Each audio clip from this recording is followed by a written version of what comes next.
All right, so we're talking about this Trans Am here from Smoky. This is a replica, I believe, or something very close to a Bandit Trans Am.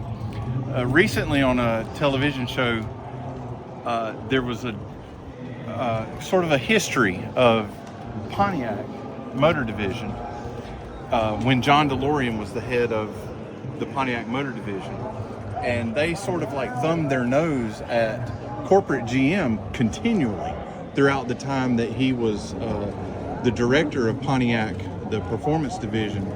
And they wanted to give the Trans Ams, they were coming out of the oil embargo era. They were wanting to continue, they continued throughout that time to produce cars that eclipsed horsepower ratings, bigger engines. Everybody was going smaller to be more fuel efficient. John DeLorean was like thumbing his nose at GM corporate, and they wanted to give the Trans Am, the Firebird, a new look, a new fresh beginning. And he tasked his design studio to come up with a new logo. And the designer of this logo right here was sort of like the laughing stock of Pontiac Design Division. They constantly referred to this throughout the time that it was being utilized as the Screaming Chicken, not the Firebird that it is meant to represent. They called it a Screaming Chicken because, as you see in the logo, its mouth is wide open and there's a flame coming out of it as it's screaming. And Screaming Chicken. Yes, the artist behind that logo was completely embarrassed until several articles came out in like Road and Track. The publications at that time were really hyping the new look of the car, and he was completely embarrassed about that logo up until that point. Even after the movie or before the movie? Before the movie. Oh, that makes sense. I saw one where they actually softened, it was really pretty. They actually softened that look. Mm-hmm.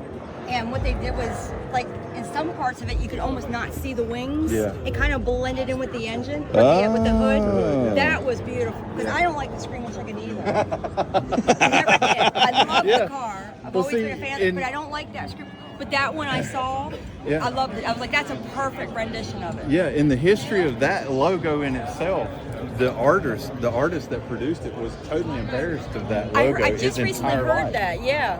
Yeah. Recently heard that. Are you guys? Are you from Mechanicsville? Yes, ma'am. Pennsylvania? No. Oh, no. No, this is our YouTube channel. Oh, your YouTube channel. Yeah. Okay. We call it Mechanicsville. You're on it right now. Oh, hi. What's your name? Candace. Candace. Yeah. And this Okay. is Jason. He drives it. Hey, how you doing, Jason? Good. How you doing? How you doing, Candace? He works for Tactical. All right. Tactical Cool. Fleet. So, opportune moment. What piques your interest in particular about anything revolving around automotive enthusiasm?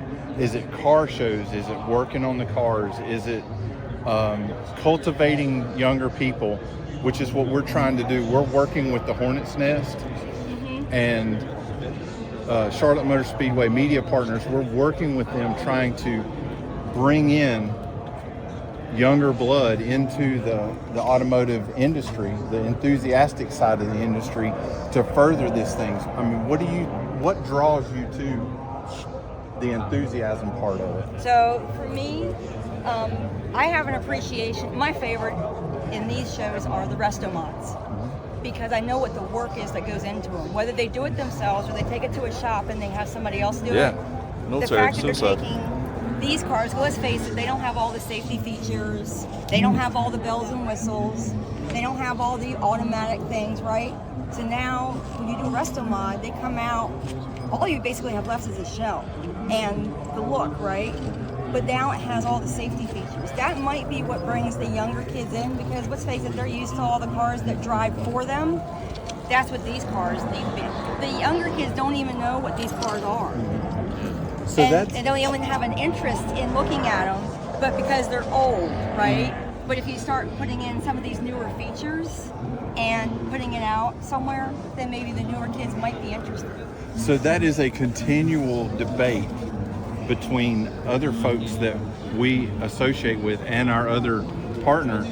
He's a complete purist. He's like one of the guys that's over here on the concourse looking for every nut and bolt that goes back on the car correct. And if it's a Pontiac, it needs a Pontiac motor. If it's a Chevrolet, it needs so on and so forth. He's a purist.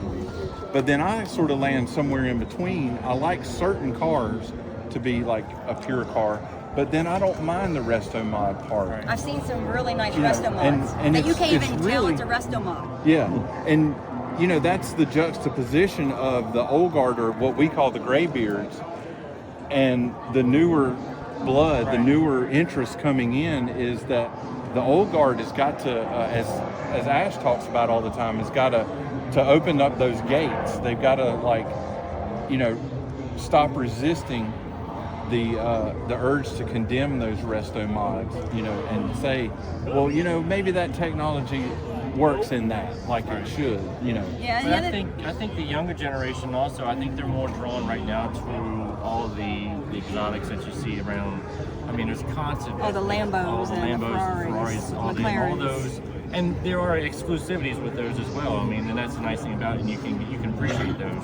But there's also a lot of exclusivities here, especially like she was saying with the resto mods. But then there's also like down the road down there, I love a Buick GNX, and there is a untouched one down there. It's got 1,000 miles on it. It's like you don't see those anymore, right? And that's the other thing. but you have to get a young person to appreciate I know. Yeah. what That's- goes into that. Somebody Right. bought that car and basically parked it, but still Right. took care of it all Right. those years. Yeah.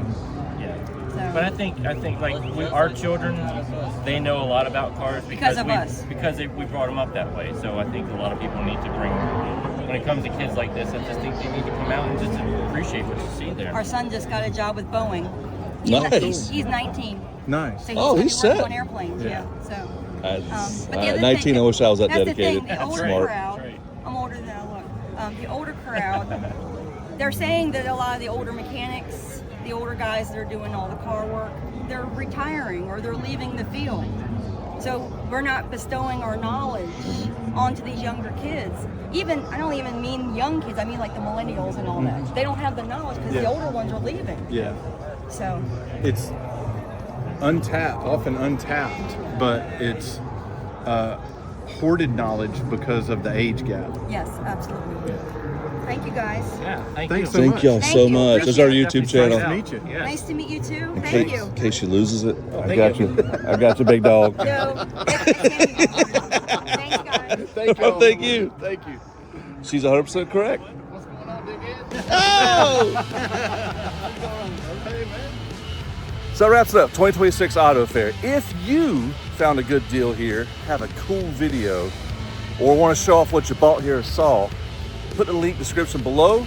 Email us at theMechanicsville@gmail.com. Ash, The commish. Big Med, no, not so much. 2026 Auto Fair, Charlotte, North Carolina. And we out.